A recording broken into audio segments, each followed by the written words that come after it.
In today's video, I'm going to teach you how to merge two cells in Excel. This is a simple formatting task, but it's a very useful one when you want to clean up the look of a worksheet, especially for titles, headers, or labels that need to span across more than one column. I'll walk you through exactly where to click and explain the difference between the merge options so you can choose the one that fits your spreadsheet best. To get started, open your Excel workbook. Make sure you're in the file where you want to merge two cells.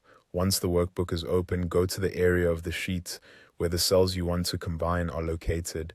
Next, select the two cells you want to merge. You can do this by clicking the first cell and then dragging across to the second one, or by selecting both cells directly if they're side by side. Before moving on, take a quick moment to confirm that you've selected the correct cells, because Excel will apply the merge to whatever is highlighted. After that, go to the Home tab at the top of Excel. This tab contains many of the most common formatting tools, including the option we need for merging cells. In the Home tab, look for the Alignment group. This section includes tools for positioning and arranging the content inside your cells. Find the Merge and Center button and then click the drop-down arrow next to it. The drop-down is important because it gives you more than one way to merge cells, depending on how you want the final result to look.